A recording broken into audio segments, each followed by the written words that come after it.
Ayan, naayos ko na. Nilagyan ko na rin ng sauce. Ayan.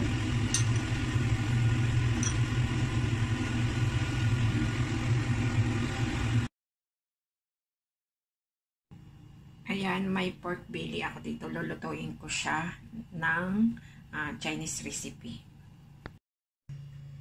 So, ayan, may tubig ako dito sa kaserola. Ngayon, ilalagay ko na itong malinis na pork belly. Ayan. Lagay ko na dyan.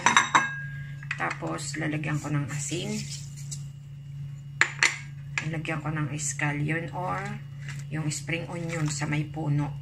Pwede rin sama ng kaunting may dahon. And then, luya. Ayan.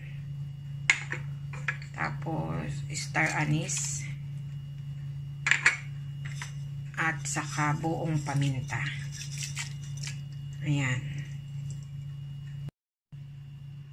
Ayan, nandiyan na lahat. Nailagay ko na. At tatakpan ko naman. Ayan. Dapat po malakas na apoy yan. So, ngayon, malakas ang apoy na yan. Hihintayin kong kumulo. Ayan, kumukulo na. Tatanggalin ko na lang yung bula dun sa ibabaw. At kapag natanggal ko, ay hihinaan ko na ang apoy. Ayan, naalis ko na yung bula sa ibabaw. Tatakpan ko na ulit. At hihinaan ko ang apoy. Pakukuluan ko siya 40 to 45 minutes hanggang sa lumambot. Ayan, after 45 minutes. Check ko nga. Ayan. Super lambot na siya. Ayan, ngayon, tatanggalin ko dito. Siyempre, lalagay ko dito. Ayan. At aking i-slice yan. Ayan. Ayan, in-slice ko na siya ng manipis.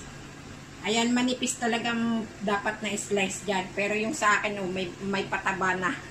May medyo malaki, pero okay lang. Pero ang originality talaga niyan, yung ganyang kanipis lang. Ayan, naayos ko na. Nilagyan ko na rin ng sauce. Ayan.